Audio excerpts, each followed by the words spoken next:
You gotta be yourself because everybody else is fool. That's why it's crazy we chose the name Klippah Talk. Then going to the barbershop, sitting around. I was about to say, I ain't that. It's a nice little reminder. If it bleeds, it leads. 100%. Like, hey, they want to say what they want to say, but we gonna let these Klippahs talk. I think that's it. All right. Welcome back. This is a special edition of Klippah Talk today. Today we're gonna speak on mental health, a condition that affects so many people, but is not always the source of what people seek to solve. Most problems can be linked back to your mental capacity, the things that happened to you as a child, or things that happened to you as an adult, or any trauma that has affected you in any kind of way. But yet and still, the conversation is never based off of these things. It's always based off of the final outcome of what a person did. But today we want to try to help people and understand that the source of a lot of your issues has nothing to do with your current circumstances, but things that have affected you over the years. And today I'm gonna let my guest introduce herself. She's very knowledgeable and educated in this area. And we want to use some of her wisdom as well as some of her professionalism to help solve problems in our community. And so I would pass it over and let her introduce herself and give a small, brief history of herself, her educational background, and family, if she would like to, share. Okay, so I'm gonna try to be brief. That's the optimal word in that. So I'm Tammy Garcia. I was born and raised in Cabarrus County. I still live in Cabarrus County, more on the outskirts, but I am considered still a Cabarrus County resident. I have worked in the field of nursing for 25 plus years, and I hold an advanced nursing degree in the area of family practice as well as psychiatric nurse practitioner. In addition to using my knowledge and skill sets in the clinical setting, at Atrium, taking care of the severe and persistent mentally ill, which includes schizophrenia, schizoaffective, and bipolar manias. I also have a private practice in Kannapolis on Main Street where I do general psychiatry. And I have a few who are considered severe and persistent mentally ill, as well as individual therapy and play therapy for children. Outside my clinical skill sets, I use my skill sets in academia. I'm a professor at Liberty University, where I teach the last class in the psychiatric nurse practitioner program, as well as I am a clinical instructor at Northeastern University out of Boston, which they have a site, a local site in Charlotte. And I have been a clinical instructor at Rowan Cabarrus Community College since 2011. And that is held at Northeast, Atrium Cabarrus Northeast. You have a lot of accolades. Yeah, that's the short version. Yes, ma'am. Yeah. Now, I'm gonna start off by asking, would it be correct to say that we're balls of clay and our environment and family experiences are the potter? Yeah, I agree with that. Yes, that is correct. But it might be even more simpler put. If you think about when we're born, if you could think about a whiteboard, you remember when those whiteboards came out and they had the dry erasers that came out? It wasn't in my day, but in our children's day, the teachers was writing on whiteboards. And so if you could think about every time a child is born, they're born with a whiteboard. Their minds are whiteboards. And the parents and the experiences and those who are heavily involved in that child's life are the ones who are writing on their whiteboard. So yeah, so they are actually molding their minds just as the potter would mold clay, per se, right? Y'all can see that? Yes, ma'am. That is really true. Yeah. That is really true. Okay, now, biblically, Proverbs 4:23, Solomon, he teaches to guard your heart. Most teaches the mind that holds it and dispatches the memories, good, both good and bad. But Solomon gives an example of the heart being the catalyst or the trigger of action and reaction for what eyes see and ears hear. What's your take on that trigger point? I definitely agree. Well, let me give you some give you another let me piggyback on that perspective and strengthening that particular verse. So when you think about your heart and you think about guarding your heart, then the question should come up like, okay, because we know we're not talking about a physical heart. Right. Like, what exactly is your heart? And I know you probably don't not have you ever heard of Watchman Nee? Yes, ma'am. Watchman Nee. So Watchman Nee has done a lot of work in regards to the individual human, like from a Christian perspective, by the way, but and lining that up with the Word of God. But Watchman Nee talks about that the individual is made up to three parts. You got your physical part, which house your physical body, your skin, all your organs, and then you have your soul, which embodies your mind, your will, and your emotions. And then you have that spiritual man, which is the part of the human being that God kind of communicates with. Or if you reject God, it is that other bad, dark entity. So Right. you do, right? So that always lies. Like there's nothing you can do about that. You have a spirit man.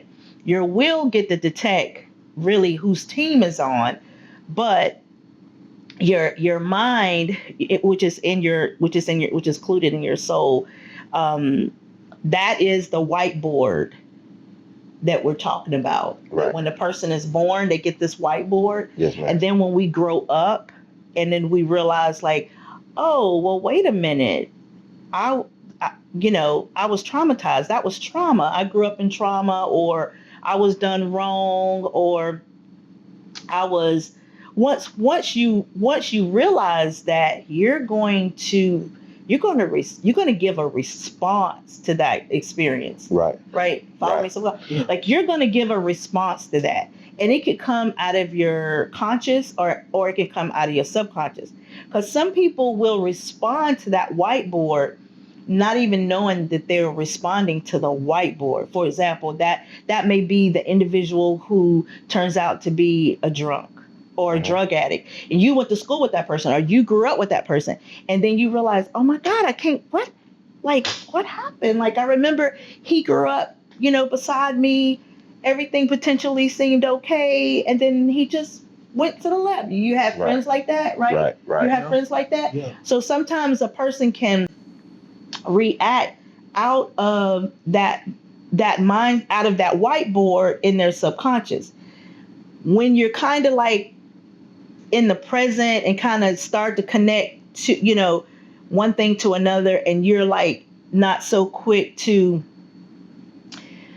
because your emotions is there too. And you're not so quick to, how can I say this? And I don't mean to be negative, but pacify that emotion that makes you feel like you were done wrong. Right. Or you were not in the as advantage as someone else, because you always naturally compare yourself to someone else. You weren't at the advantage of that person. For example, like they may have came out of a 2-parent household, you didn't, and so that you take that and you be like, yeah, since I didn't have my dad, which is often used, I did not have my dad, so I have the right to act out this, that. But you're fully conscious, right? So, and side note, we deal with these people, and but when you talk about guarding your heart, like that right there, that whole mindset, like the individual, if they can't do it themselves by way of, like we were often taught in our community to like go to church.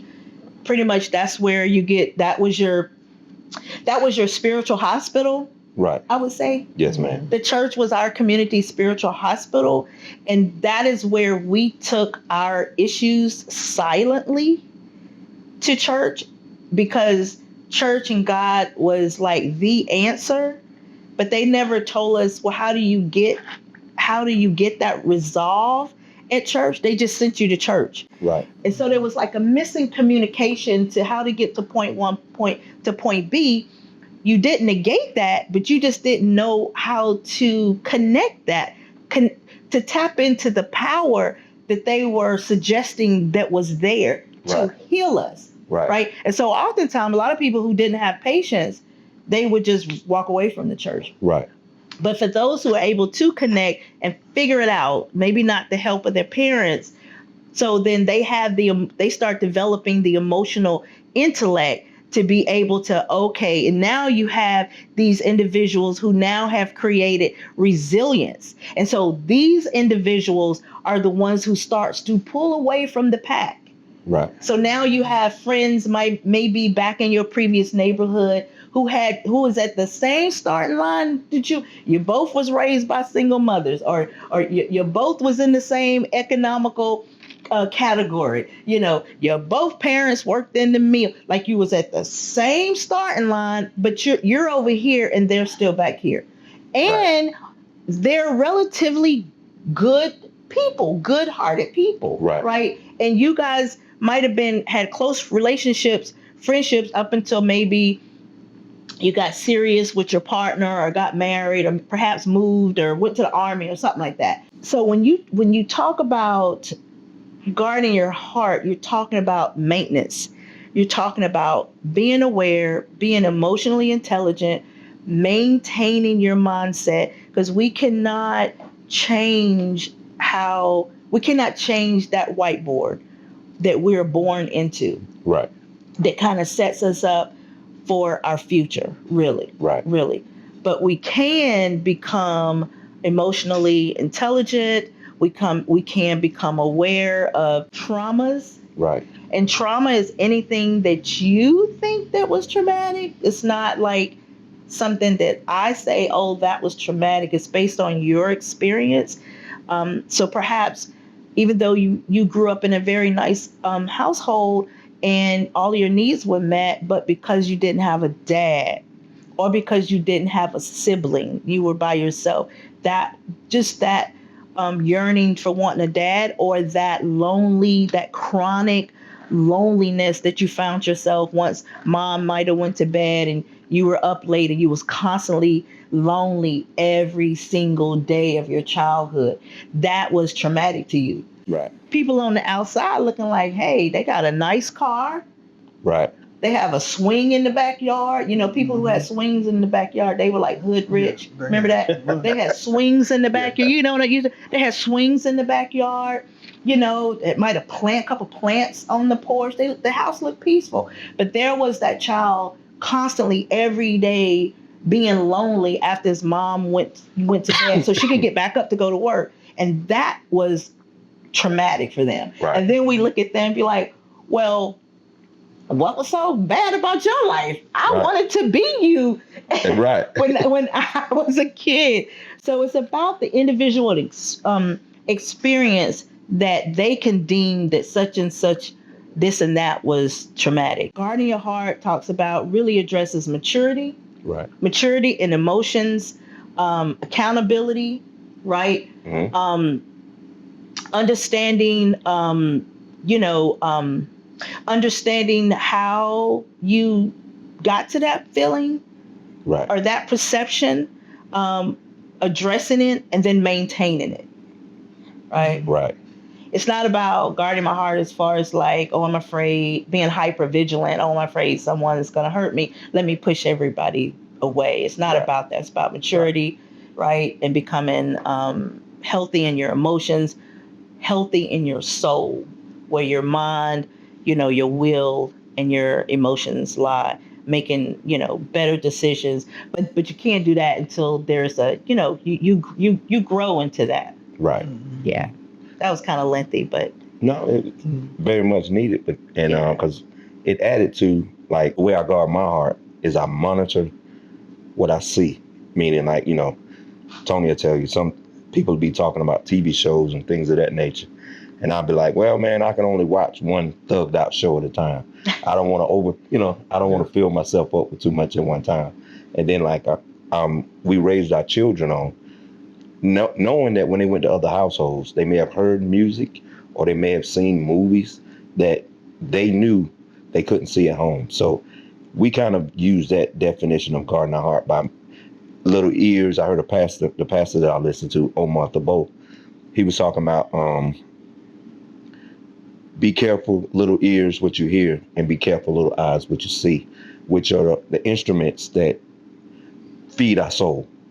Exactly. Yeah, so those are two. So, but what you said builds on that core that I have, because now I understand that it has a lot to do with emotional maturity. It has a lot to do, Growth. with the growth and the resilience is the most definite part when you was talking about how some people develop the resilience, because we all have a starting place, but your ending place depends on that resilience that you spoke of. Because if you're not resilient, you allow everything that happens to you in life to become a crutch, to become a chains that bound you, and you will never reach your limit or your fulfillment.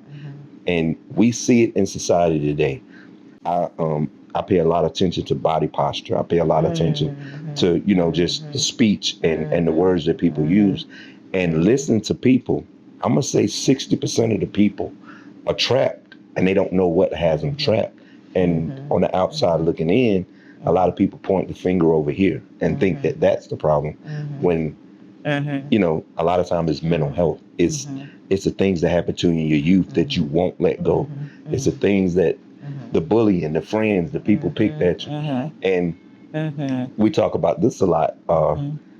Our community is usually the one that introduces you to low self-esteem. As parents, we spend a lot of money making sure our kids go to school looking decent, because if they go to school and they have on something that the other kids don't approve of, our community is the one that picks on the kid, bullies the kid. Yeah.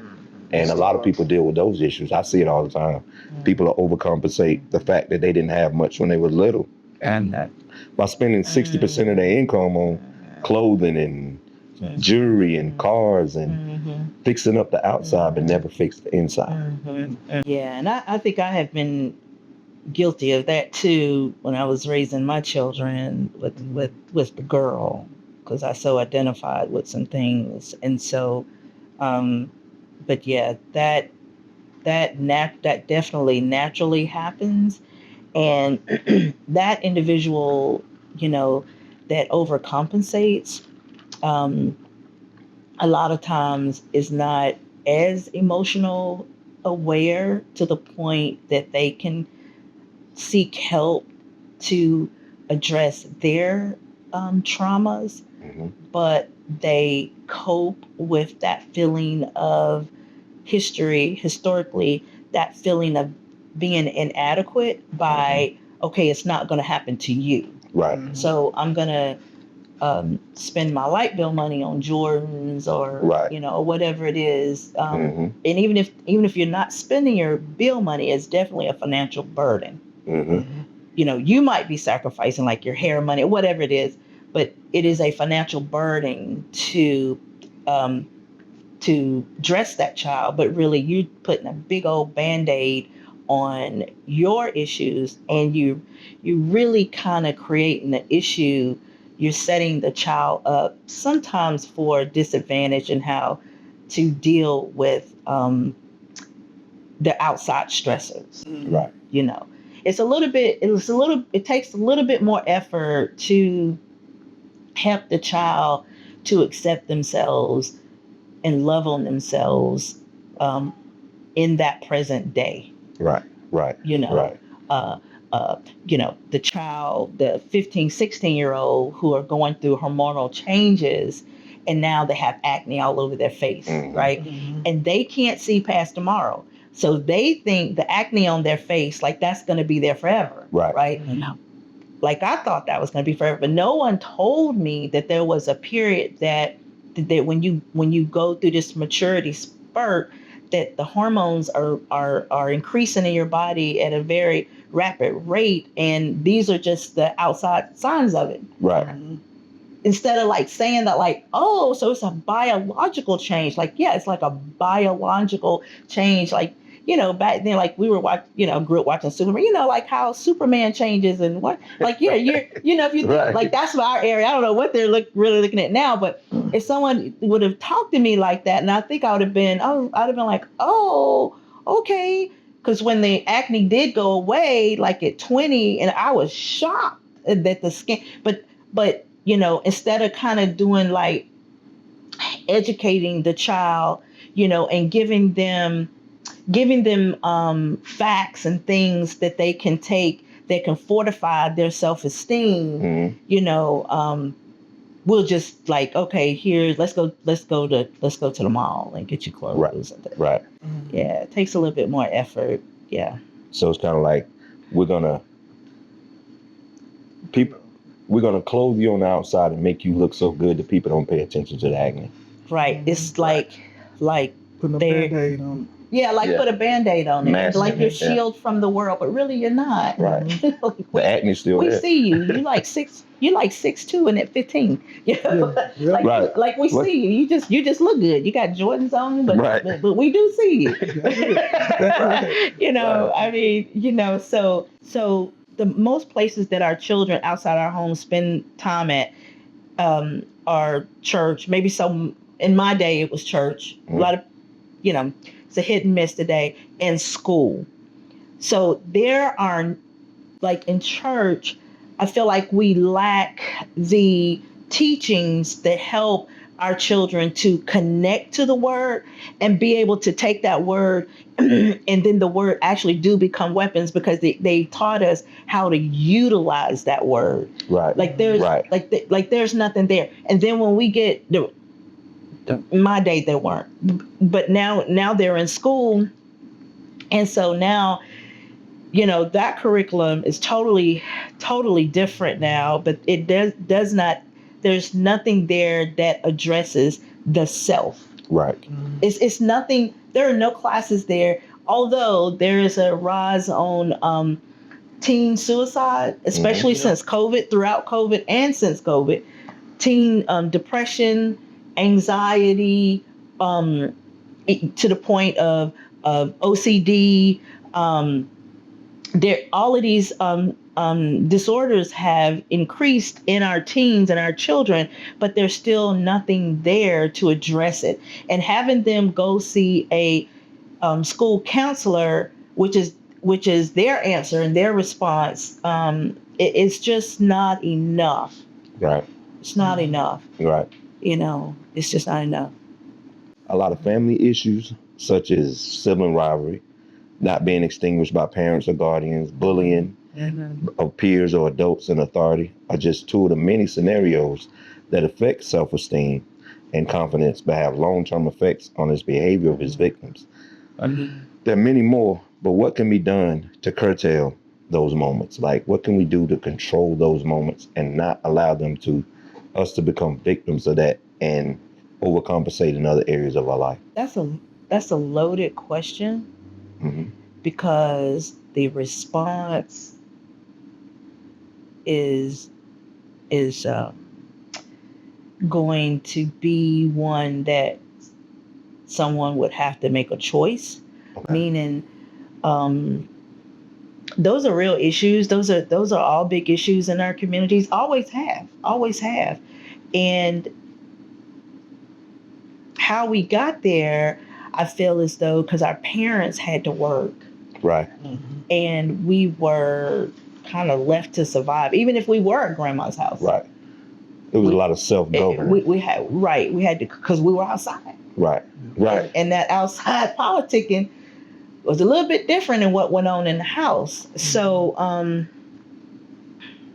I feel like the adults that are around the child have a greater responsibility, always have, but even more so now, because we're continuing to get social media, and our children have access to the world, versus back then we just had access to the kids maybe 2 blocks over. Right. But now our children have access to the world. So, but our parents are still moving like they moved back then. The ones who are like active and like working and having to work. And we think, like, as parents, because I fell into this too. if I provided you a roof over your head, clean food every day, it might not have been what you wanted. It might not have been cheeseburgers every day, but I provided you with a meal, whether you ate it or not, and clean clothes, safety, like the basic necessities of life. Like you couldn't tell me nothing. Right. You couldn't say nothing to me, but I have not once considered your emotional health, your emotional or mental health. Right. We've got to do better with that. We have got to go beyond. And to get to that point, though, there's decisions that have to be made. Like, do you have to have the BMW, or because that's going to make you work more. If you're working more, that's going to take more away from your presence with the children. To keep that up, the insurance and all that stuff, and the things that they dangle in front of us, the things that the world dangles in front of us, that in our subconscious tells us, okay, we're doing good, like all of that, or we have arrived, all of that must be debunked. It must be debunked.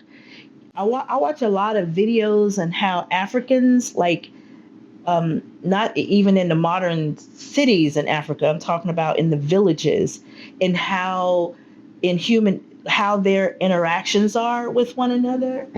And it's vastly different, and how they still have that community, like your child is still my child. If you if you trust me, Right. And in those communities they do. And so they were talking, I've learned things like how they support one another, and how their values are different. They start with the individual and work their way out. We start with outside, but sometimes we never work our way in. Right. Because when we do get to the point that we do feel a financial relief, the child is 18 and they're so full of trauma. Right. They like, I'm going to live with my boyfriend, I'm going to live with my girlfriend, I'm getting out of this house. So they leave the point of safety, or they go into college, right. Or they're going to school. So, like, and again, we don't have anybody to tell us this, because generations back, we've been fighting for our rights, fighting for our right places in corporate America, and fighting to get businesses, entrepreneurship, but we have actually lost our connection to our children on a on an emotional, spiritual level. Like, we have shown them how to be professionals, but we haven't shown them how to have healthy self-concepts and healthy self-esteem. Right. You see what I'm saying? Yes, ma'am. So then if you could teach your child to have a healthy self-concept, meaning how they value themselves, how they see themselves, and have good, healthy self-esteem, meaning how they feel about themselves in the context of their present self-concept, they can do anything. Right. And they will never, if they're wearing the Jordans, they're fortunate enough to wear the Jordans and all the other color coordinated stuff, they understand that is light work. Right. That's light work. If they lose all of that today, they are still who they are. Right. Right. So then there is a balance. They still looking good, but they're aware that I'm not somebody because I'm wearing Michael Jordan shoes, but Michael Jordan should be grateful that I am wearing his shoes because it's free advertisement. Right. Right. Because I know who I am. Right. So it's like flipping the narrative. And I just feel like there's just not enough of awareness to understand and how to do that. Right. Because it's put in front of you. So it's like the kids look up to entertainers, actors, all that. And that's what they're wearing. And it's put in front of them. So I remember Kanye first CD was talking about that the other day. Yeah. And he was like, it's taught to hate yourself. And basically you put that on to, like you said, cover up who you are or what you're dealing with. So a lot of times I was that kid too. Like you being the only- like you being the I only was boy. the only boy Right. out of 4 kids. So a lot of times I use what I wore. So you know what I'm saying? And I ain't really got out of that yet. But now I look at it a different light. But now it's just I'm just into it. So I just. But I talk to my kids a lot because I know my son like that. So when I talk to him, I let him know, you know, it ain't what you wear, it's who you are. And we talk about it too. And Rice, I've always said that you look at the core person, but Rice said it in a different way, and I had to reiterate it to them that way. Like if you look at everybody, Nick, like if you look at them by just the core person. You know what I'm saying? You understand and talk to them and see what they've been through. Get to know the person. Right. Instead of what they look like. Because everybody want to be cool with the cool kid. Right. It's like helping your child identify authenticity and being appreciative of it. And approaching people definitely in a non-judgmental way. And challenge yourself as an individual who can, like, I can sit down with you and you can have all the glitz and the Louis Vuitton bag and whatever they're wearing, you know, and I could find a really nice homeless person who just felt bad on their luck and just have a conversation. And I love it. And I'm looking for the authentic person. I'm looking for the true self, the true heart, right? And understanding that heart, it may not be representative to my life, right? But it is the true them. So then you'd be able to appreciate like someone who has different political views as you, but is bold enough to say those views, right? Because you'd be like, okay, outside, political views, they're very authentic and they trust me with their view because they know I'm not going to flip it and harm them and shun them because of it, and vice versa, because my views are different, but I respect you as a human, just a human self, Right? Just a pure, authentic human self, not what you drive, not what you wear, not even the house you live in or the community you live in or the side of town, the authentic human self, because that's all really who we have. If you strip a person all their material possessions, that's all that's left, right? And for men and women, if they had that approach, right, it perhaps may not be as many divorces, right? Because all the vanity stuff, I think it muddies someone's view others' view at times.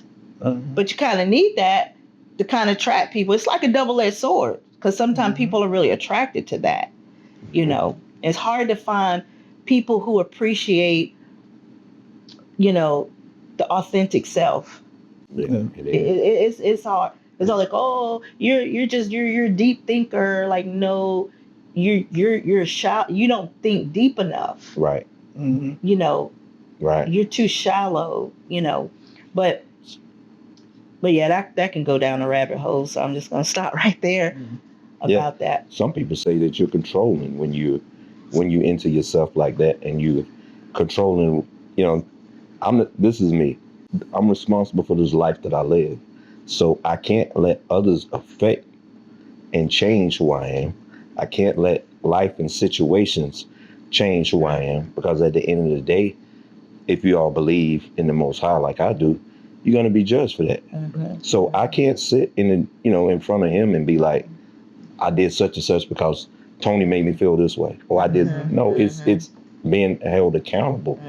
And like, it's strange that you brought up the fact about politics, because that's one thing that I have been stressing to people, because I see politics and things in society that are just dividing us like If one thing don't divide you, I bet you this thing will. It's like somebody's sitting on a rooftop looking down, watching everybody and saying, I got to figure out how to divide this person, that person. And so right now, our community is so divided on this political atmosphere that we have right now. And what I'm trying to do is show people that it doesn't matter who you vote for. I mean, at the end of the day, we can disagree on who we're voting for, but we should still be able to be civil enough to still get along. You know, because, and it's crazy, you know, I talk, you know, like my definition of my vote is policy. I don't care about the character of the person. I don't care about this. I don't care about that. I'm looking at your policies and I'm looking at your platform. I'm looking at what you stand for. And a lot of people, like you said, shallow. Most people are voting off identity, you know, feel they can relate, you know, and I'm not knocking them, you know, it's your vote, do whatever. But let's not let it divide. Let's be able to conversate and have rational conversations versus one person getting upset because I don't agree with you. And not only politically, but that happens in common conversation, you know, because you may eat a certain way and I may eat a certain way. Does that mean that two people can't sit at the table and eat? I make my order, you make your order. The waitress bring my food, they bring your food. That's the concept that I grasp, because I'm so different in many ways where I have to adjust to the you know what I'm saying, that the perspectives of other people. I may not enact in it, but I respect, because like you and I talk a lot of times, what makes a man, and I'm gonna give an example. He was in here the other day and witnessed me and my baby boy, my middle son. We was in here having a conversation. To the naked eye, they'd be like, man, that's dysfunctional. They crazy. They about to fight. But what I do with my boys is I constantly teach them what makes you a man is your core values that you stand on. I don't want you to be puppets, and because I believe a certain way, that you have to believe a certain way. Because when you get your households, what makes a family function is that man, when a man is present, he leads his family in a direction that he wants the next generation to go. And if I don't stand firm on what I believe and what I know is good for my family, and I adjust, then I just fail my family.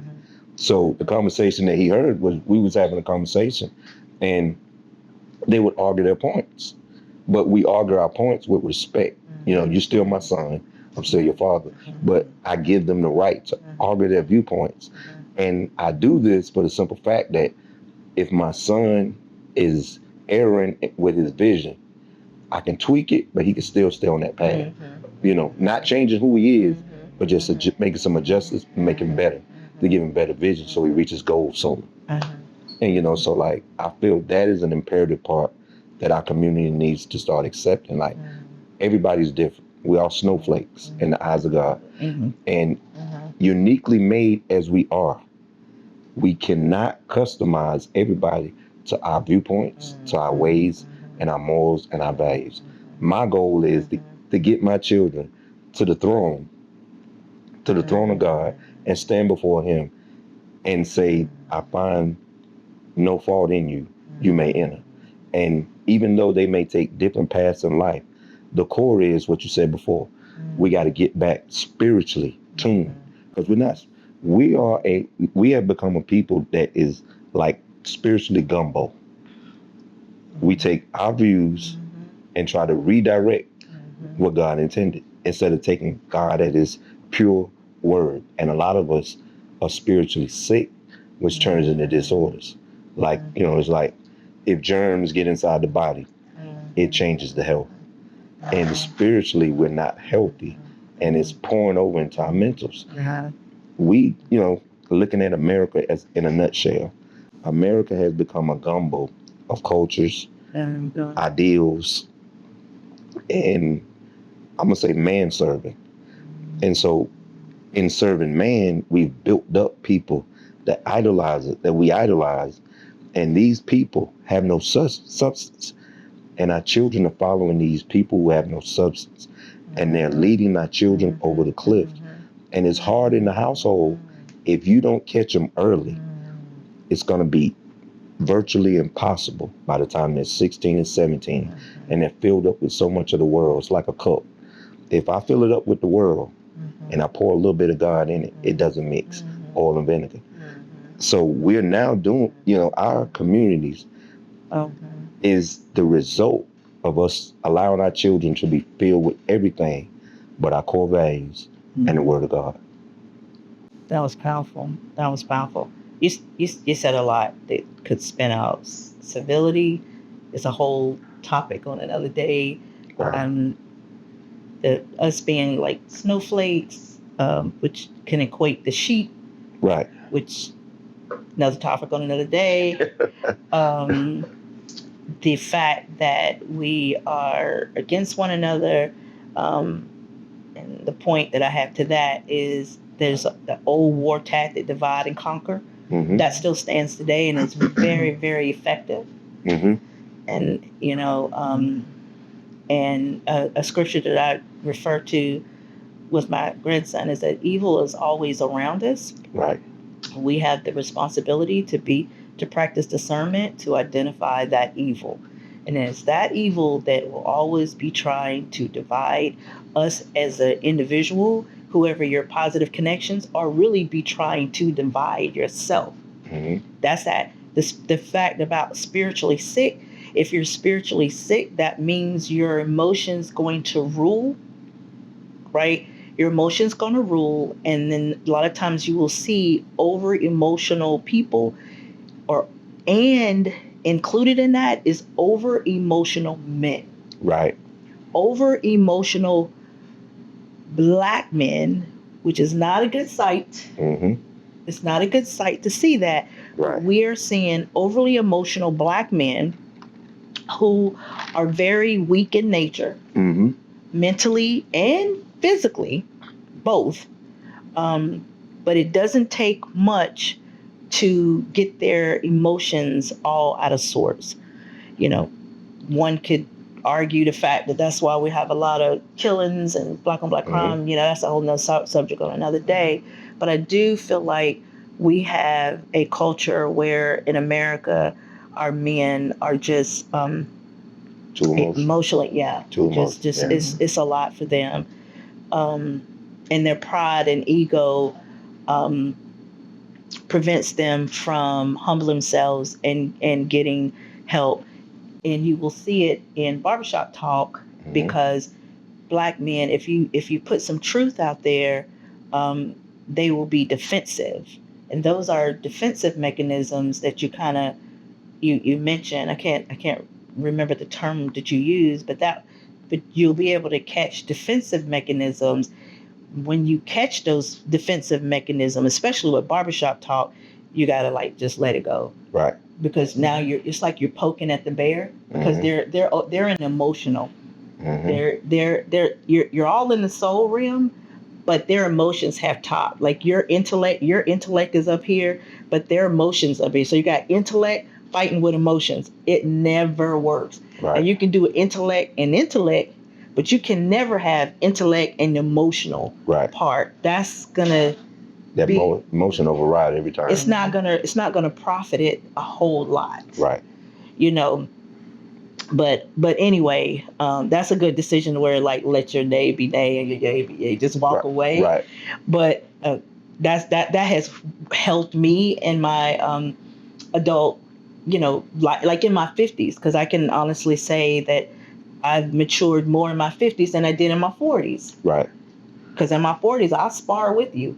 We could go back and forth with our words, but then I realized, wait a minute, you got to realize when you're in two different positions at that moment, because they may be operating out of the emotion of PTSD. Right. Right. And you've gone beyond your trauma. Right. So you got to be able to be emotionally aware, be able to. But yeah. Your local barbershop is a place to go for a nice haircut, shape up, or just a little off the top, traditionally speaking. Rise and Ruck, master barbers at Klippah Talk, have combined their interest in hair design, community events, and social awareness to to bring you more than just a traditional barbershop experience. Come enjoy a welcoming family atmosphere where no one is a stranger. A place to collectively discuss issues that affect our lives and that affect our community. And a place you can get a really nice cut. But don't take our word for it. Come see for yourself. You'll find that we're more than just a barbershop. Come experience the difference at Klippah Talk. What's going on? Yeah, what's going on? Yeah. With that being said, like, I wonder why is it so shunned on in our communities to seek counseling? Because I remember a kid in our community when I was growing up, he was going to get mental help because to this day, I still don't know what trauma he endured, but I know he was going to see a psychiatrist. And the kids in the community would call him crazy names like, hey, psycho, you're American psycho. They would say, excuse this term, but you're retarded. Mm-hmm. And they would use these terms. And I think, now this young man to this day, he's still not right. And I think that bullying, that picking at him, it countered the help that he could have been receiving. And too many times, our community, all you need is counseling to heal that issue that you went through, but it's so shunned on. And I want to ask, like, could that be a component of why our communities are nothing but powder kegs?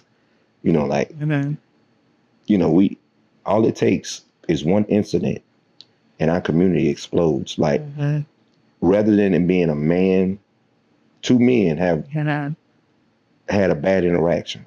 If he's black and he's white and something happens, we're not looking at it as a heinous crime. We're looking at it as a racial crime. And our community explodes because we got so many issues. We're just looking for this one moment to just let it all out. Would you say that it starts with the mental issue and not seeking counseling, and we all are just powder kegs waiting for something to happen so we can because if you look at the damages that transpire after an incident, it has nothing to, you're not going after the individual or the group that did it. You're tearing up communities and you're hurting innocent people in the process that had nothing to do with it. So do you think we're just looking, it's a powder keg and we're just looking for outlets? I think going back to the biblical scripture that says, my people perish for lack of knowledge. I think we've been in that zone for many, many decades. And I think as a people, we've had traumas, going back maybe a couple generations back when that, maybe like in the 1900s, that group right there, that their parents were actually slaves. And so that group trying to gain their dignity, maintain their dignity and their pride. Because I know we were definitely poor, but one thing I saw in them was pride, even though it was pretentious. Right. Like what would pride, other than we're black? I didn't understand what we had to be prideful about. Right. But so we had to keep that persona up. And so it's like projection.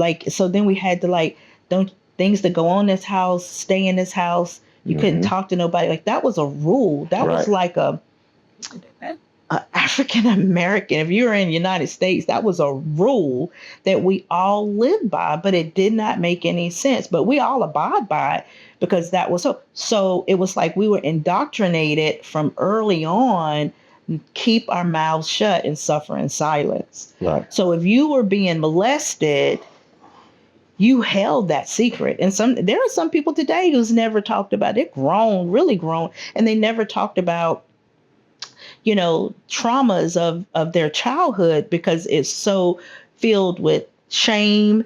And also we were indoctrinated not to talk about that. So it really goes back to a lot of ignorance. And I mean that in a good way. It goes back to a lot of ignorance and a lack of knowledge that prevented us to reach out because they told us to be silent. They never embraced that mental health because people in mental health didn't look like us. How many black psychiatrists back then? There were no black psychiatrists. there were no black counselors. I don't have no memory of them. When our people in our community went to the area mental health because maybe they have had schizophrenia, even though we didn't know that term back then, but old crazy Joe, old crazy Mr. Joe who drank wine on the corner, who really had schizophrenia, but we didn't know that name, who went up to the area mental health to get a shot. We just knew he was on the shot.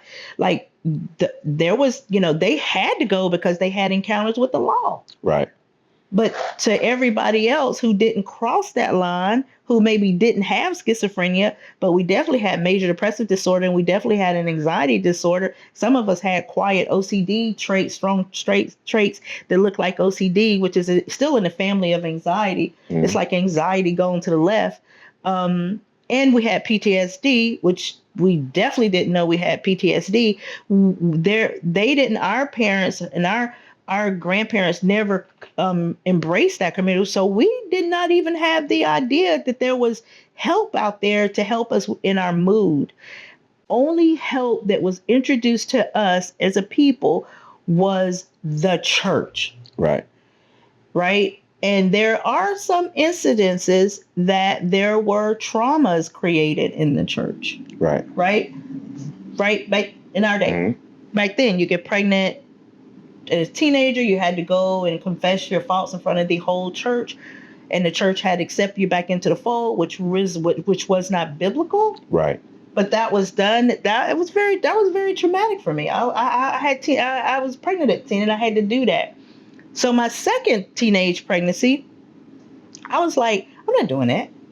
Right. There's nowhere in the Bible like it, but I couldn't speak it. I had to just show it in my behavior. I'm not doing that. In my mind, I had said, I'm not going in front of a people who I have seen, because I'm already on the left. So I've seen some people in the church who's on the left. So I got to ask them to accept me back. So I think, so then the one place that we were getting some help, for some, there was traumas created in the end. So now you walk away from church. You've never been introduced to the mental health system in a way, and plus, even if you had, it wasn't nobody there to look like us and maybe could not identify with our culture and our struggles. So then there's nothing left but drugs, sex, and perhaps, engaging or finding friends that feed your emotions. Really, because we're trying to feel happy.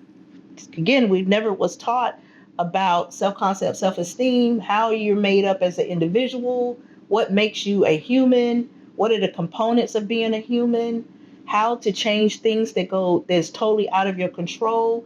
Like, how do you address things? How do you address that trauma that you had nothing to do with? You was just in the wrong place, wrong time. How do you address, we're not taught those things of true survival, but we are taught, like my grandma always said, oh, niece, she's coming. Niece, you always got to have a hustle. So what do I have today? I always have a legal hustle. Right. I always have a legal hustle today. So I feel like had she said something to me about mental health, I would have ran with it. Because there's stuff about making money, even though in the context of trauma and being traumatized, I listened to her. Right. And to the day, I am still moving off of what she told me as a little girl. But no one talked to me about mental health. So I feel like it's a lack of knowledge that results in ignorance. Right. And not being aware. Again, I feel like also they did have a right to kind of not introduce, because at that time they were not as trusting to those professionals. Right. But definitely the schools, after, moving into the, I think 1970, I think was the first year segregation came. I also feel like we were never considered as that being traumatic, coming from being safe and snuggling in the Black community, having to go outside our community to get education. Like, what do these children need coming out of their own safe environment and coming, halfway across town, being educated, being bussed over, and being still, there was still a lot of trauma trying to get in those schools. Right. I feel that in itself created the breakdown. the situation. Yeah, it definitely did. The breakdown of our communities, and the reason why a lot of other communities don't accept us.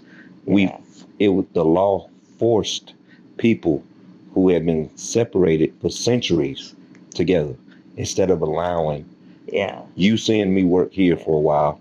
And like, say for example, human interaction creates respect, because once you interact with people who you never interacted with, they gain a sense of respect of you when they see, oh, this man comes to work, he's taking care of his family, he's doing the same things I'm doing. Right. So that sense of respect is developed. But when they forced, us into their schools, and that, I think that is a issue in itself mentally that this country still suffers from, because I wouldn't want anybody to force their way into my life. You know what I mean? So I mean, it's so many levels and layers of society and the effects that it still has on our communities and other communities. You could go down to the Cabarrus, Cannon Library. Yes, ma'am. And I think it's up on Second. Well, some of it's on Second. Well, you can definitely go to the back with a microfilm if it's still there, and you could go back and go through articles back in the 60s when all of this was happening, or really started. Like if you started in 1960, go to 1960, 1968.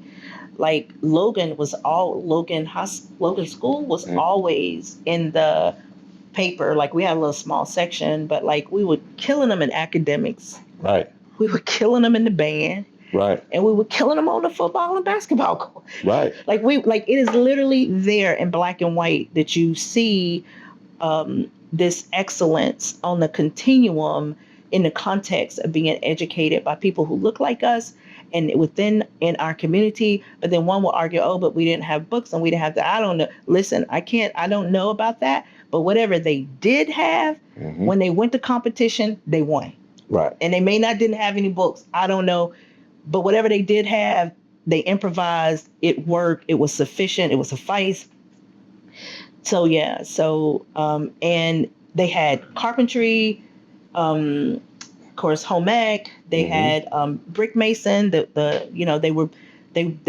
had to build. I think someone said they had to build a house like in a year or whatever. Right. So they were like building house. They were building our communities. The boys were learning, so they were walking away with skill sets automatically. So some of that has dissolved. A lot of that has dissolved now in today's curriculum.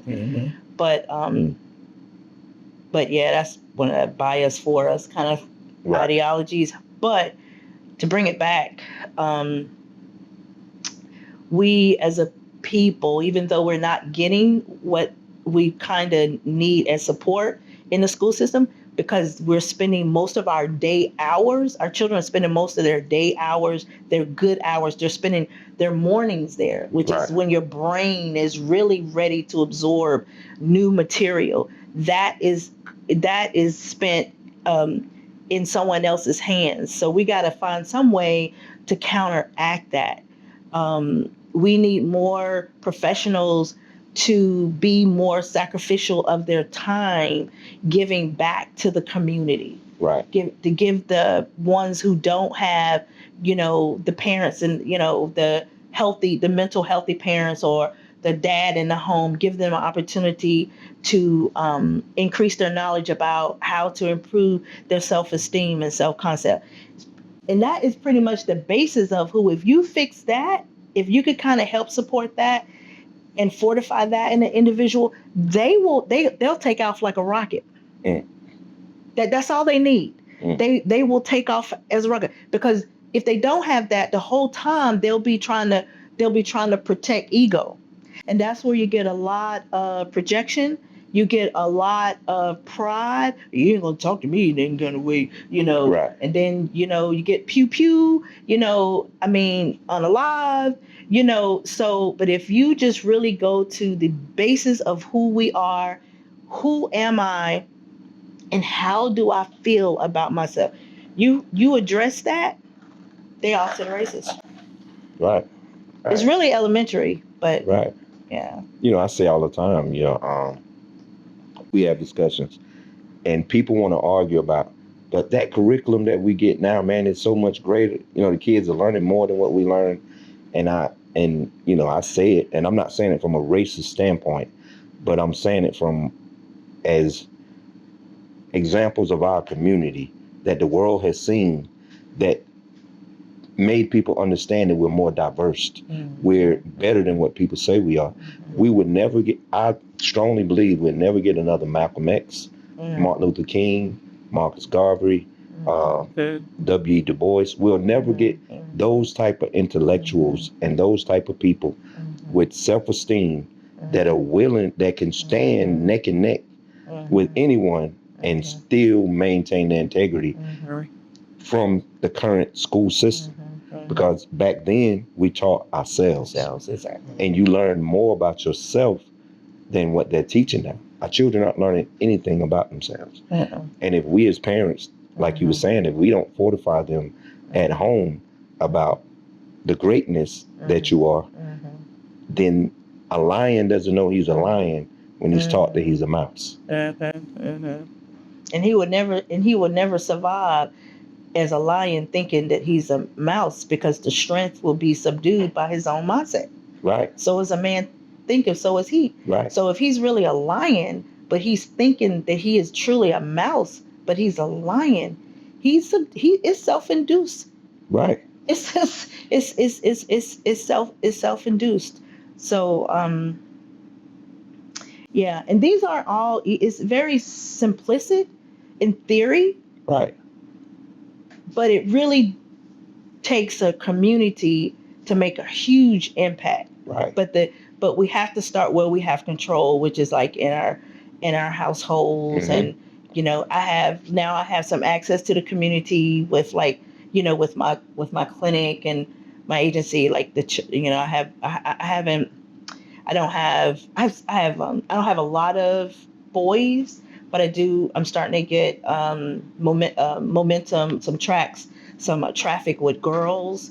And so, okay, that's why I have to start is trying to transform their mind, which is, you know, is my goal in my practice, is to transform minds, so then they will become stronger, they can make wiser decisions, and in doing so, they will enhance their own lives. And as you know, as a result of that, they will be able to produce healthy families. Right. And then a bigger, you know, objective is that if you have healthy families, you will eventually have healthier communities, and then you will have a healthier world. Right. But so I would definitely, my desire is to like have things like for teenage girls, like coffee chat at coffee houses, and you talk about the things about core concept, their beliefs, challenging their beliefs and challenging them on some things that they have adapted that really is not true. Or why do you think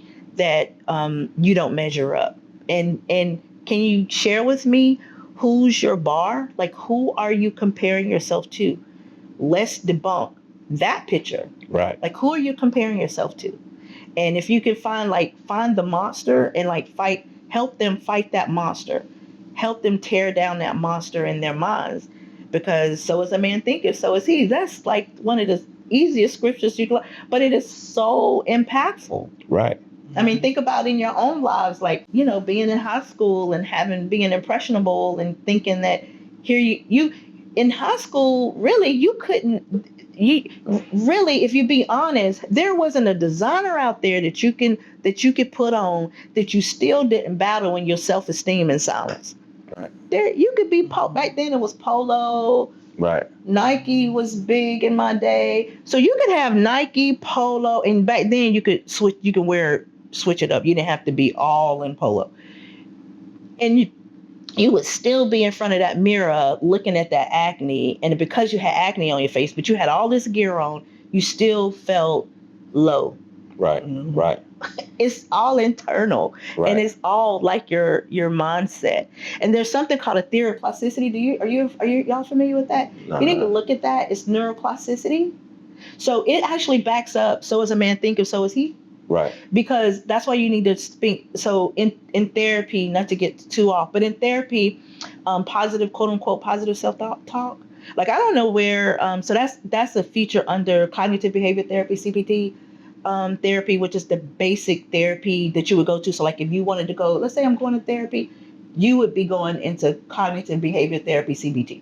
Mhm. And so there is science that actually supports, so as a man thinketh, so is he. And this, I feel like, I forgot the author of CBT, but I feel like he gleaned off of that as well, but never mentioned Christ and the Word of God. But God, the Word is really the true originator of this theory. But the theory of plasticity says that our brains are really malleable from a biocellular level, and it will. So our brains have the ability to adapt to outside stressors, and it can either one or two.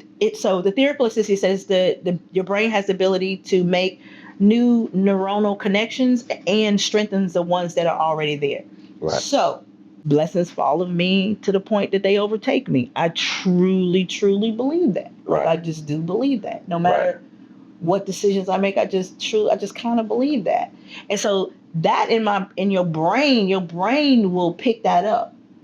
And it will strengthen those. So you see me lifting this up. Mm-hmm. This might take 100,000 neuronal connections. 100,000. It might, just to lift this cup up. Right. It takes that. So because we have 1 billion synapses in our brains. That's like here's the transmitters, the neuronal transmitters, and then they talk to each other, and in that space the hormones and stuff pop out, and that's how they communicate in those synaptic clefts in those space. And so there's billions of those in our brains. And so if I think something positive, so that's like strengthening that makes that thought. It's the same goes as negative thoughts. Right. And so in cognitive behavioral therapy, you're taught one of the coping strategies that you're taught is to speak positive, to think positive, but they don't never go as deep as tell you about theory of plasticity. But that's why it works, because your brain picks up on that. So like if you know how people, so some people do have like a high ego, but then there are some people that's very authentic. It's not that they have a high ego, it's that they really do have confidence in Christ. Like that's all tied into the theory of neuroplasticity, right? I am great because of him. Right. And so your brain it's like a person who fears that they're going to get cancer, and then 20 years later they get cancer and they be like, yeah, I knew it. You birthed it. You gotta will that in your life. Like you literally, I'm not like a what do you call those new age person? Right. But there are some things that they have kind of gleaned from the teachings of Christ and the teachings of the Word. They kind of mix that knowledge in. So yeah, so you will that to come and to manifest in your life. You really, really do, because it's just like in PTSD. Let me give you another example. Maybe you can capture this. In PTSD, no matter what your trauma is, your brain will automatically be hyper alert. You'll be panicky. You'll be nervous, and sometimes you tip into panic attacks, right? So when that happens, your brain, so your memories are stored in the back of your brain in the hippocampus. That's like the library of your memory. It's just stored back there. When you see, like if a woman has got trauma because maybe she was in domestic violence, and I had a student beside me yesterday, and I think she was late or something like that. And I leaned back and I said, "You should know better." And she flinched. She literally flinched like this. And I felt so bad. I was like, okay, she's came out of domestic violence. I didn't address it right there because we was in front of a group of people. But her brain went on alert. her brain did not realize that, oh, you're just talking to the teacher. Right. You don't have, it's actually not your, it's not your, the aggressor is not there. But your brain, but her brain sent those signals. Okay, brace yourself. So your brain doesn't know in PTSD. Your brain doesn't know that it is a thought or it's truly a bear in front of you. Right. But it will still respond to such. Right. You have to tell your brain what it is. Or your brain will just automatically just respond. Right. Right. So I'm trying to pack in probably about 3 lessons about PTSD in a paragraph. But I hope you're capturing it, that it really does work like that. In PTSD, the brain doesn't know that your aggressor is not there. Right. The brain doesn't know that you're actually sitting in a car and someone beeped at you and you jump. Right. And so then your heart rate goes up because the brain is saying, uh-oh, we got to run. We got to run. So it increases your heart rate, throws blood out into your periphery, right? And it pulls the muscles out, it pulls the blood out of your gut, put it in the bigger muscles because it's trying to get you prepared to run. Right. You're panicky. The brain doesn't know you're sitting in the car and it was just a horn. Right. The brain doesn't know that. You got to tell the brain, chill. It's okay. It's right. I'm safe. Right. That's the positive thinking, the positive self talk that if you go to regular therapy, that they will teach you about. Right. Right. These are see how simple I was? These are the simple things that students, especially in high school, I would say starting at 6th, 7th grade in middle school, that they need to know how their thoughts impact their brain, which will eventually impact whether, sends them on a path of a good mental health path or it's just their PTSD. Because quietly, we all have a form of it. A form of that. Yeah. Because it's about your own experience. I've had rich people coming out of Ballantyne travel all the way up here to Kannapolis, and in my mind, I'm like, what in the world do you have? But it is about their own experiences. You would be to hear these rich kids coming out of Ballantyne talking about this, that, and the third, and you're like, oh man, it truly is about their own experiences. Right. It was traumatic for them in the context of having access to everything. Mm-hmm. Of having access to everything. So, but anyway, you tell your brain. So you guys could never have manifested this place had you not had a conversation with self today. Yeah. You never could. Right. And every closed door or every obstacle, since you had told your brain that, no, this is what's going to happen. No, we're going to do this. You figured out either how to go through it, over it, under it, to the left. You figured it out. Right. Until it manifested. Right. That's because you settled that thought in your brain. And so your brain is fixed now to not accept no concerning this business, business adventure. Right. You can do the same thing in other areas. Right. And then it is once you start tackling these things, you are so peaceful. Right. And then there's nothing in life that you feel that you could not conquer and stay in control of. Right. You can't, maybe perhaps you can't prevent things from happening because maybe you're genetically preloaded and it's difficult to outrun genetics, but you can still be peaceful in the context of that thing genetically that you could not outrun. Right. You can still have peace in kidney disease. Right. Even though kidney disease running your family, you're genetically preloaded. Right. But that's another topic of another day, probably. Yeah, and see, your statement, your statement exemplified like what we talk about. Like I tell people all the time, like people want to sit down and when a person takes that victim's role, I want them to step outside of themselves and I want them to look and see a victim is the weakest form of a human being because he doesn't, I'm not saying fight, but he doesn't defend himself and he doesn't take accountability. So a lot of people, they'll talk about their life situations. And so I refer back to when God created the world. He never put his hands on anything and created anything physically except man. Everything else, he spoke it. So that implies to me that if he made us in his likeness, every word that you speak is like a hammer and nail building something. Every thought that you create is the blueprint to what I'm getting ready to draw up. So I tell people, your life is a current reflection of what you listen to, what you read, what you watch, because these are the things that form your conversation. And in forming your conversation, you're creating your world. You want change? Change what you listen to, change what you see, change what you read, change the people you're around. And I promise you, because I'm learning, life is all about attributes. If you want to be wealthy, you can't mix being wealthy with poor habits. And I tell people, study the ways of poverty, because if you want to be wealthy and you get rid of your poverty ways, wealth comes. An apple is an apple because of its attributes.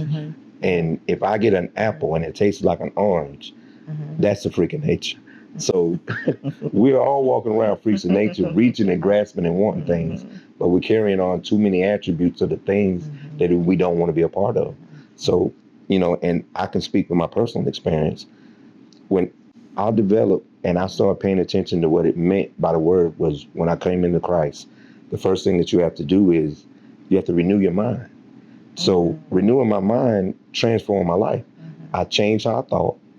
I changed the things I were around, changed the things I read, changed the things I listened to, and I'm a product of that now. And that's what I try to express to anybody who's sulky and want to take the victim role.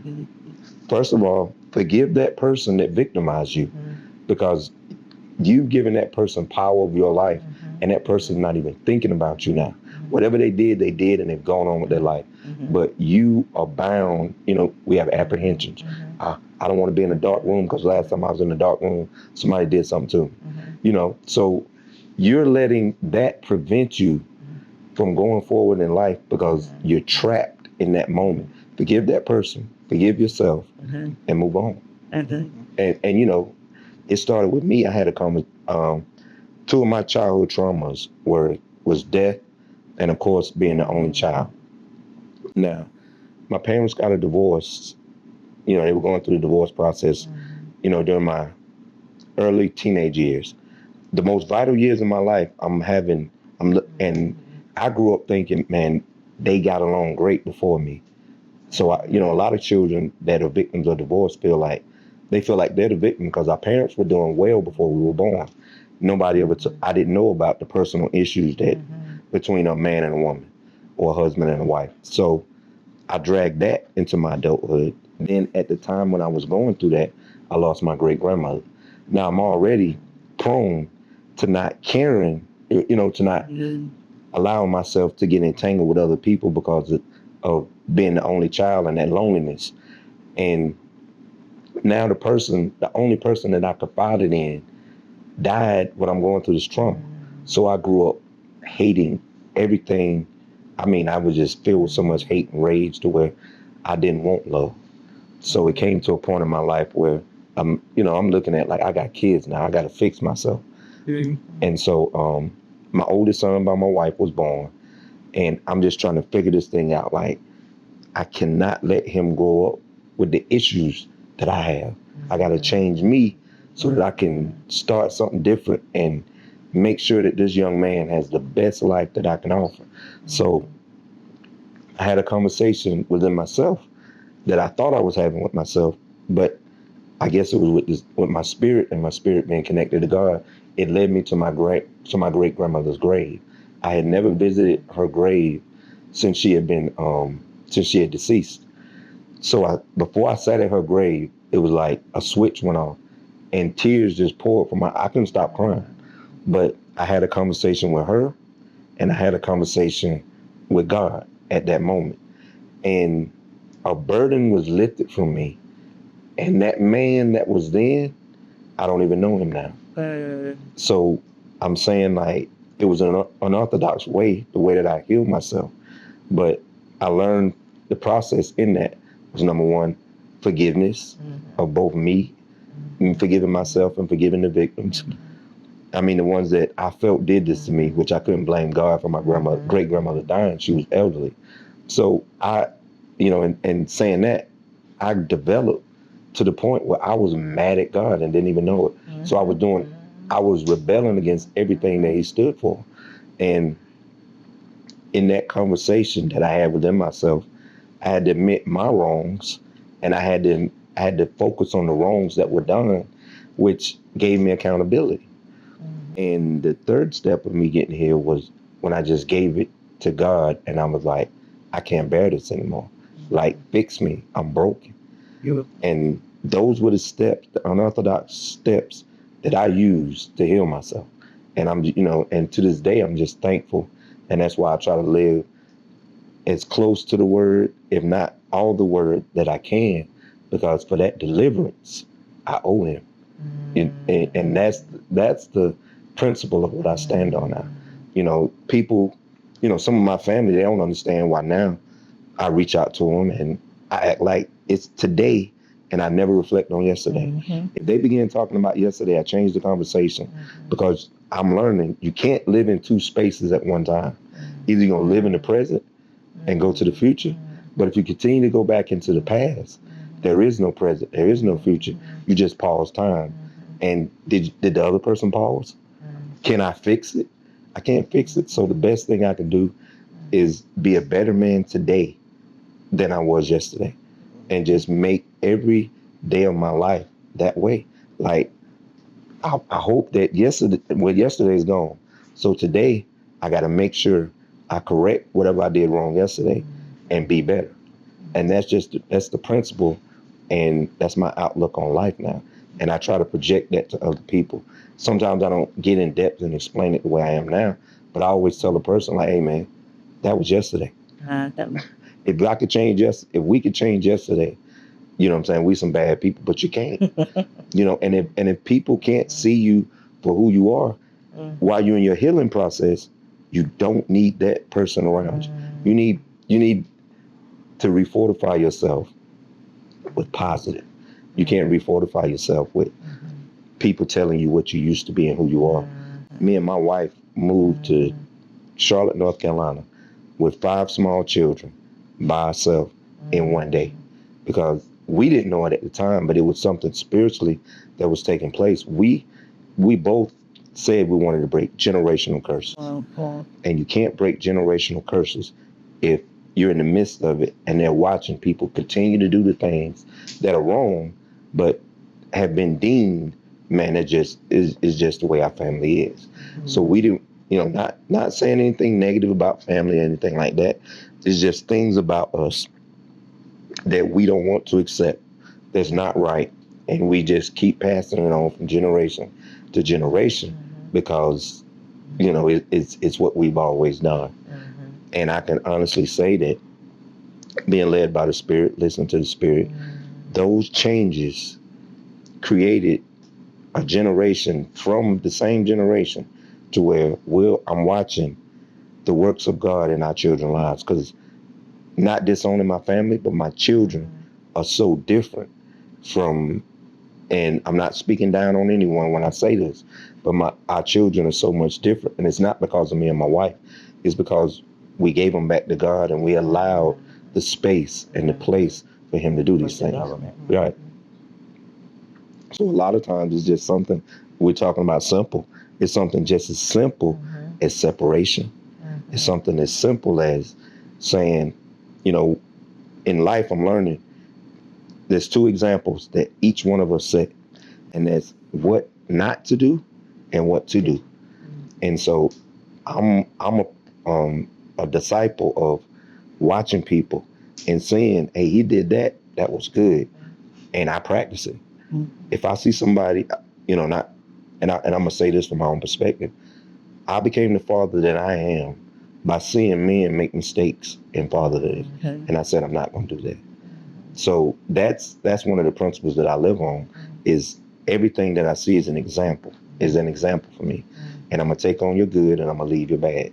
That was a nice little testimony there. Yeah. That was nice. That was really Yeah, nice. but and I like to share. This is the purpose of the platform, is to share experiences to help people. Like when we sat down, the biggest thing is that my partner and I stand on is having a conversation and not arguing. Too many people allow their differences. Like if like you said earlier, if I see that this thing is going left because this person is getting emotional about what they believe, I'm either going to change the subject, and I may not agree with him, but I say, man, I understand where you're coming from. And so that understanding is what's missing. A lot of people get emotional and they're triggered, and now we discussing it's a mental health issue.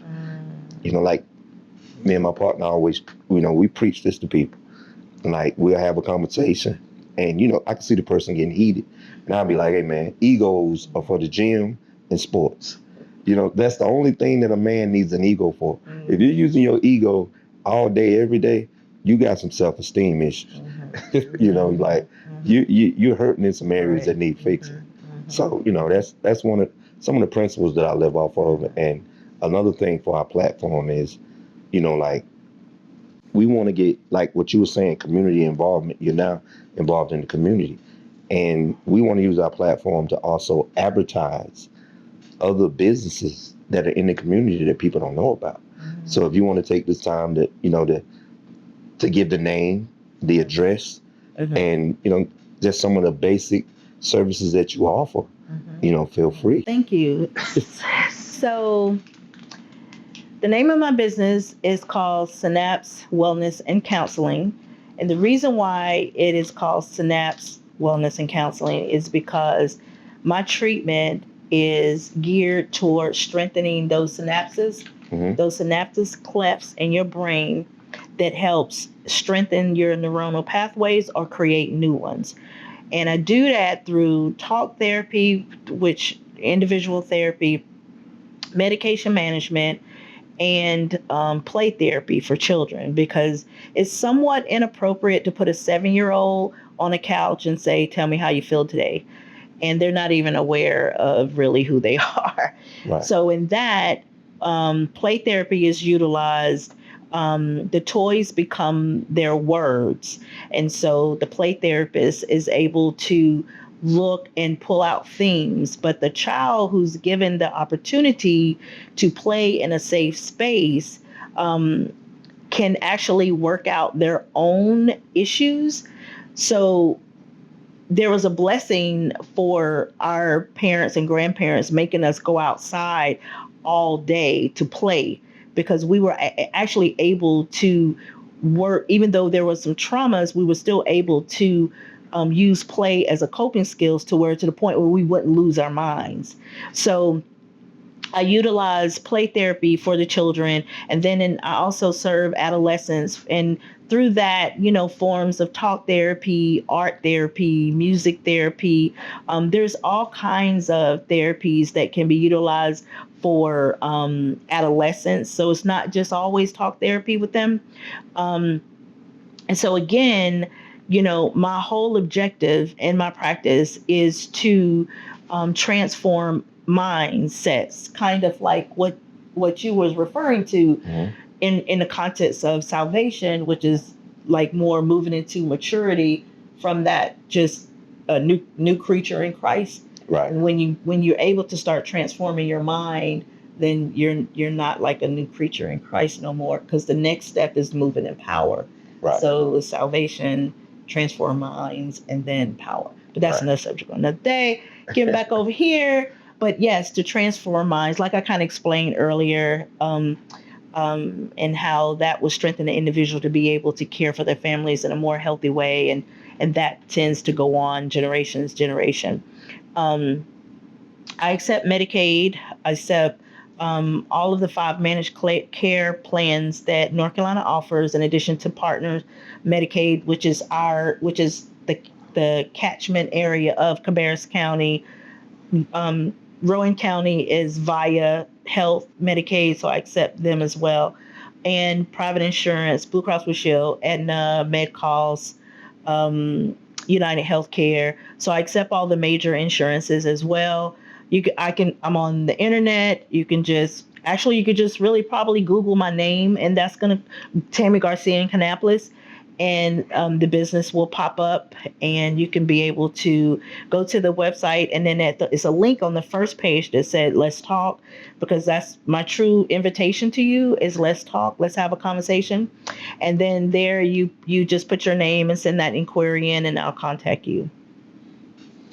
There you have it. But I have one more thing that we didn't address. Okay, we know school shootings. This is becoming a common thing now. And these children are dealing with mental trauma.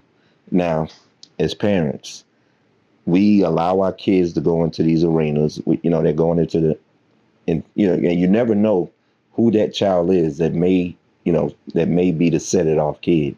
So as instruments of protection for, and Tony and I talk about it, and this is an instrument me and my wife use, is we always told our children, when you go to school, that kid who's not popular, that kid who's getting bullied, and excuse my term, but that kid who's considered a weirdo, you befriend that kid.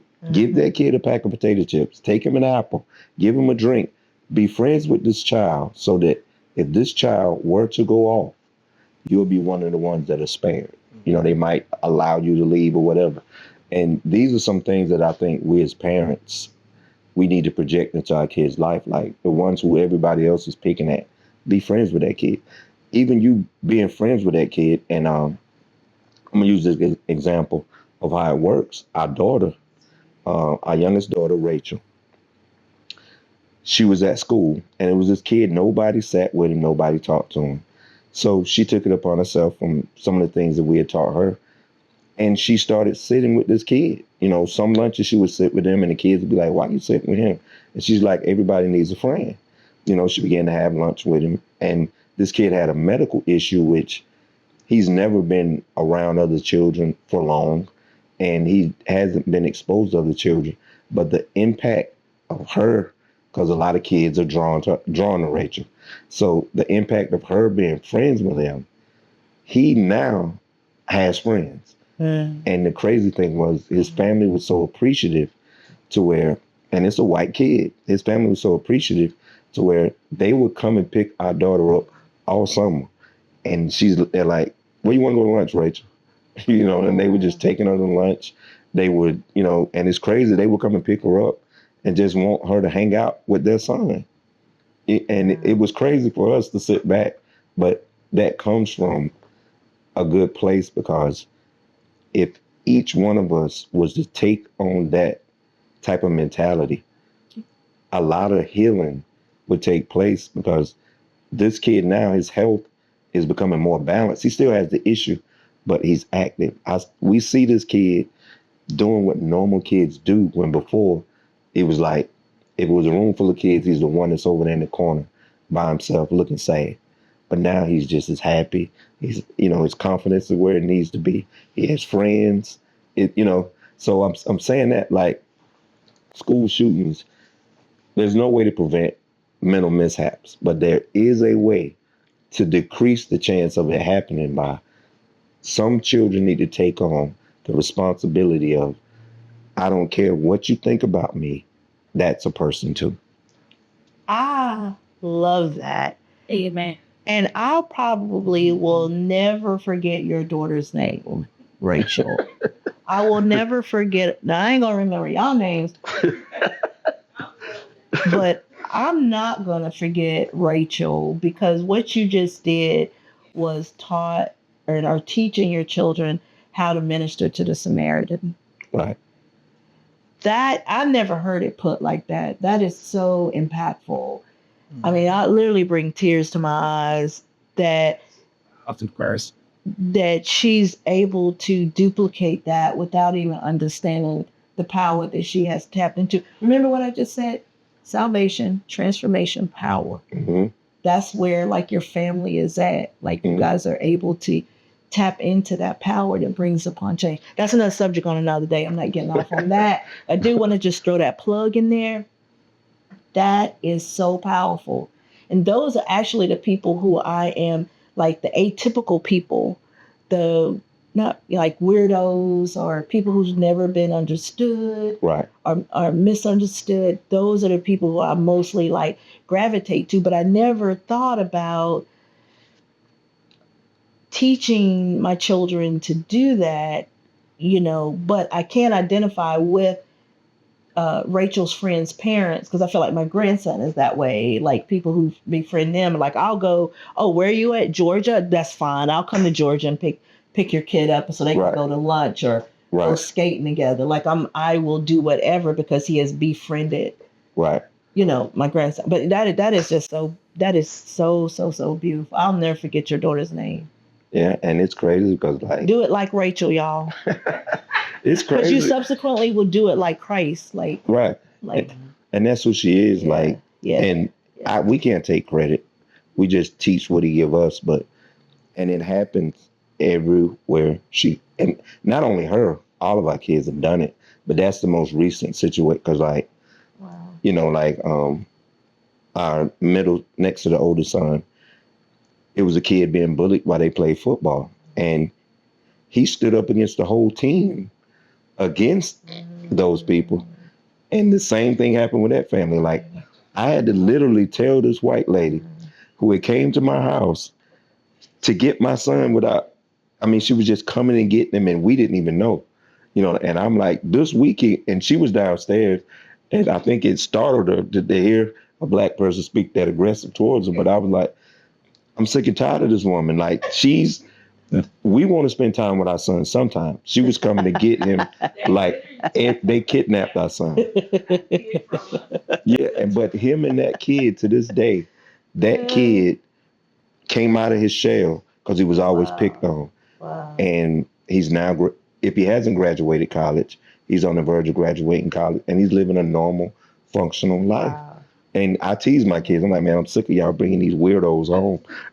But, because they all had, they had an array of friends, and our house has been filled with Asian kids, white kids, black kids, Hispanic kids. Wow. I mean, one time during this, So it's it like a was place snow. of refuge. Yeah. That's why we moved. Yeah.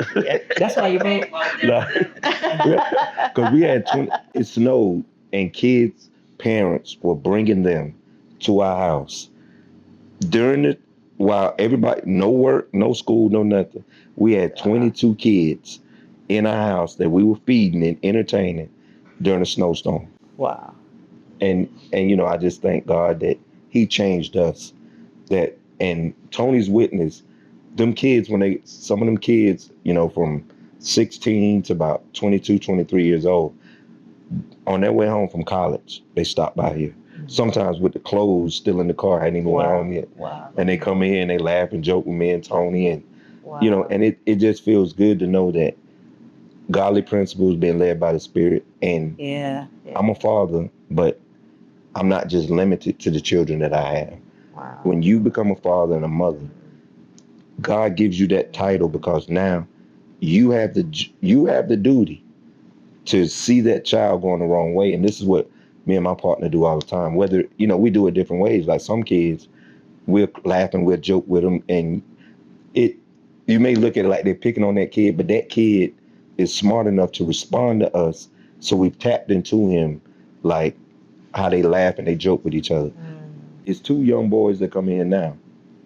And to the rest of the world, they'll look like, man, them some bad little kids. But they're so smart and intellectual to where everything around them is boring. They're not learning. So when they come in here, we pick on them and I step down a little bit, act like their peers, laugh and joke. But there's a respect factor. They still respect us for who we are and our age, but they laugh and joke with us. And these little boys are so filled with joy when they come in this room. And it feels good to know that your life can impact people when you care. People don't care anymore. We need to bring the care back. Wow.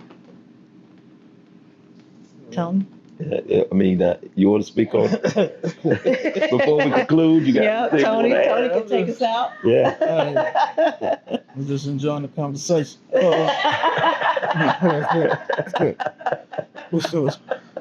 No, I'm with it. Because I I try to uplift the kids. I try to reach them on their level, cause I got some kids. I got a couple kids that I cut that they going through some stuff. And I mean it's self-inflicted, but instead of talking down to them, Lord, I try to give them a different point of view. You know, just to uplift them a little bit. You know, I mean, if I just see a little change in them, like I tell my kids, if you change 1% every day, you change 365% in a year. Right. So if I can see a little change each time I see them, It's progress. you know what I'm saying? Like I got a few that come in here, I see them in the mall, their pants down, you know what I'm saying?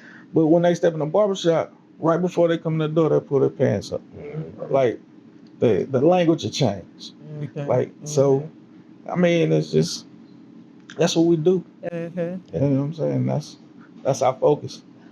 That's awesome. I love you guys' objectives and goals. That's beautiful.